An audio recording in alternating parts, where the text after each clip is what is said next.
Hey, new episode and another game I've never played on its release. Welcome to another episode of Retroversy. Brace yourselves for this one though. It's not one of those happy fun time episodes. We're going to get a bit real in this one. The game we're taking a look at this time is Blue Rescue Team, the first game in the Pokémon Mystery Dungeon series. Well, I say it's the first game, but I guess I should say it's the first generation. Much like the main series has a blue and red version, Mystery Dungeon also came out with a blue and red version. The red version is on the Game Boy Advance, while the blue version is on the Nintendo DS. You can even see the two box arts lining up to create one image. That's really cool. This also showcased something neat with the original DS.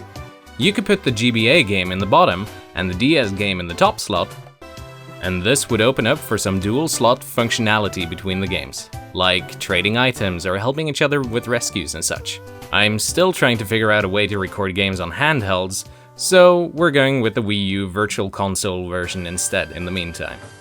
Mystery Dungeon is a series developed by Spike Chunsoft, back then only known as Chunsoft, and is a roguelike that spans many different game series. Off the top of my head, I know that the Mystery Dungeon series span different kind of franchises. For instance, the Etrian Odyssey series, the Dragon Quest series, the Final Fantasy series, and of course, the Pokémon series. The main question I will try to answer today is what makes this game special? Well, there are many things to talk about, so let's just jump right into the gameplay to get it out of the way. When you're not in the main hub area finding jobs and taking requests, you're spending your time in mystery dungeons, hence the title. These are randomly generated dungeons where battles take place on a grid system. You and your teammates have to be placed strategically in order to be able to maximize the damage done. For instance, some attacks can only hit right in front of you. Other attacks can hit everything in a straight line. There are even attacks that affect everything within a huge radius, and there are even items that you can throw that will hit any enemy in the general direction you're facing. So finding out the best placement for you and your teammates is important in order to maximize the damage. Type advantages still come into play, this being a Pokémon game. So, being aware of these type advantages can help cue you in to when you need to shield a specific teammate from damage, or bring it out into the front lines to lay the smackdown. Oh yeah, brother!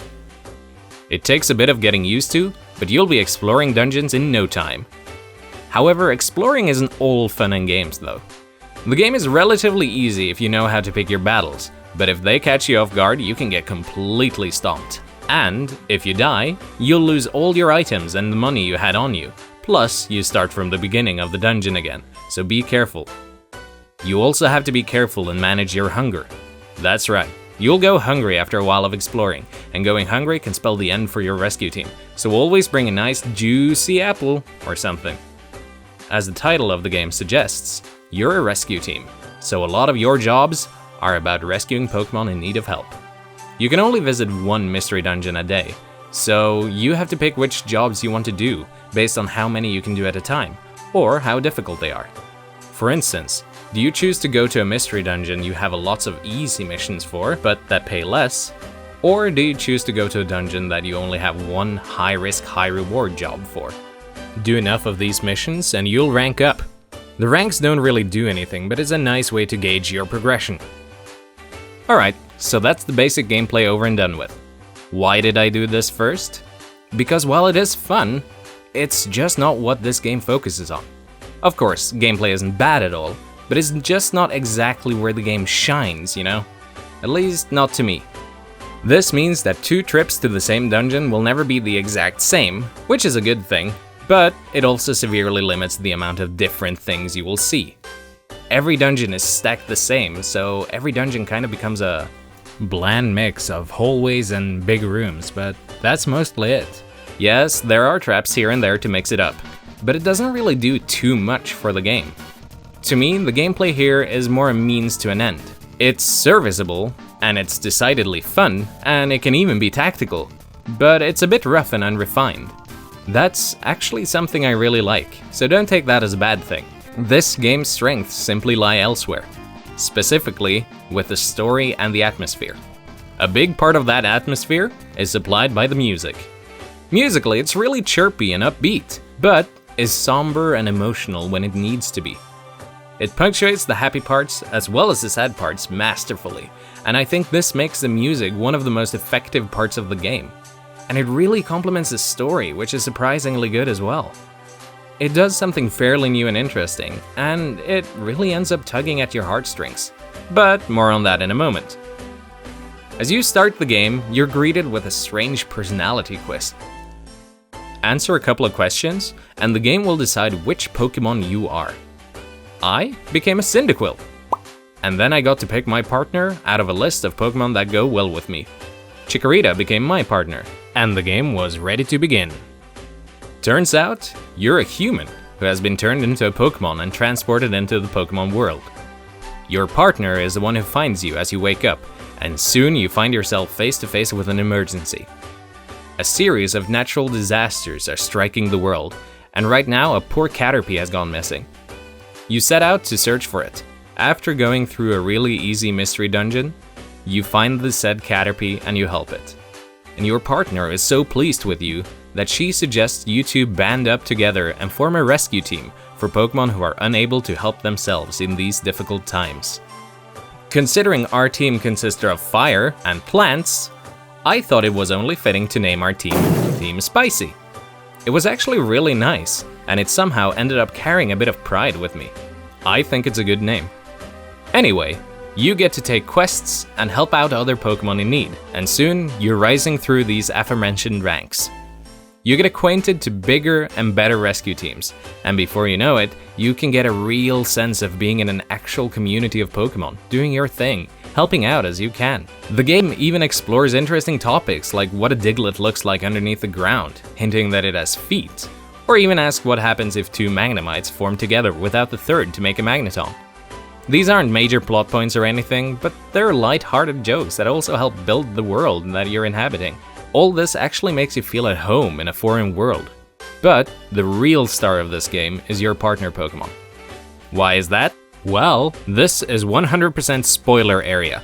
I will be discussing late game events and even the ending of the game, so consider yourself warned. As the game progresses, we learn that there was once a human that touched the tail of a Ninetales.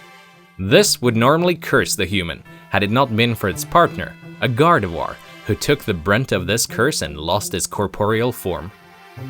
This same Gardevoir keeps showing up in your dreams, and she tells you that you're here to fulfill a certain role.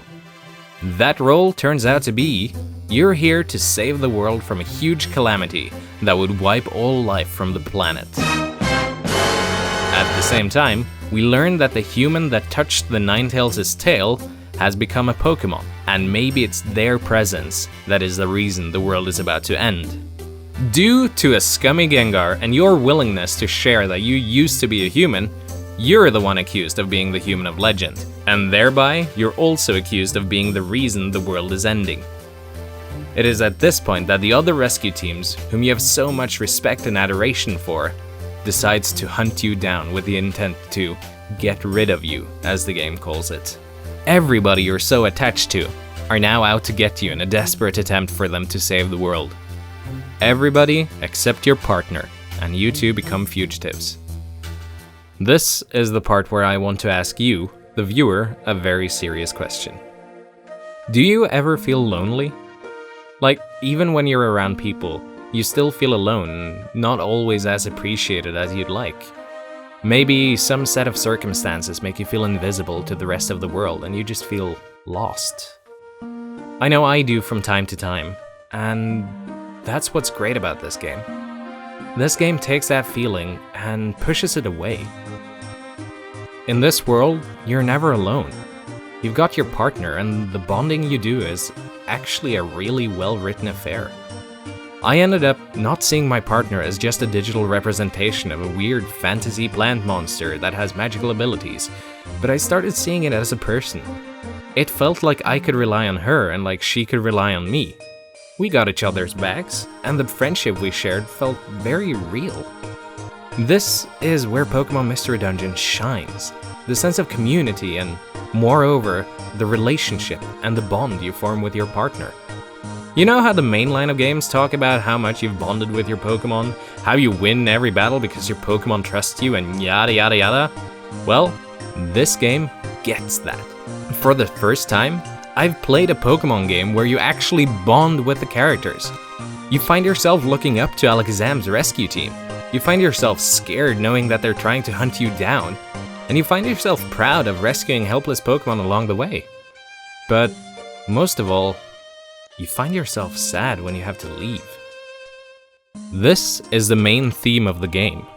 You're sort of a chosen one, there to solve a problem, but while you are the chosen one, it never really feels like the world revolves around you. Hell, you have no memory of what happened before you became a Pokemon, so you're not even sure that you are the chosen one, even after Gardevoir tells you that you are. But the game keeps building up to one fact, and that is that as soon as you're done, you have to leave. The entire game builds up to it, and because you share so many memories with your partner, both good and bad, you end up dreading the moment where you have to leave. One of my biggest issues with how emotional characters are written nowadays is that they're sad almost all the time. I think that's the wrong way to go about it. In order for a sad moment to be truly effective, you have to show your characters capable of being happy, especially if they're happy in almost every other situation. This is what made, for instance, Inside Out have such a powerful moment when Joy finally broke down. The same applies here. By the end of the game, you and your partner have been through so much, and you've grown so close, you're practically siblings. It's a really beautiful thing, and I won't ever forget the sting I felt when I had to leave my partner behind. I've said it before, I'm about as soft as a moldy peach, and I find myself getting misty-eyed from a lot of things. This didn't make me misty-eyed though. This made me straight up cry. This was heartbreaking on so many levels, and even though I knew it was coming, and I tried to steel myself, it was all for naught. As soon as your partner's smile disappeared, and the truth started settling in, I felt my heart sink. This is how you make a story that takes you on an emotional ride. It may not have the most interesting gameplay, but it has characters that you can truly relate to. Characters that will make you feel appreciated. Moments that will put a genuine smile on your face, and moments that will break your heart in a million pieces. Heck, even happy moments are moments that will make you want to cry tears of joy. For instance, when you finally sort out the fugitive situation, your partner displays maybe the most adoring sense of loyalty and happiness I've ever seen, and it's genuinely moving. This game really gets the bond one can share with a friend, a true friend, dare I say, a soulmate. And that, my friends, is what makes Pokémon Mystery Dungeon special. Yeah, it shows a bit of its age. It's not as polished and refined as you come to expect from the main series, but that's actually something I really adore. If you've not played these games before, I'd say you should really get down to it. They are fantastic games, and the sequel is even better.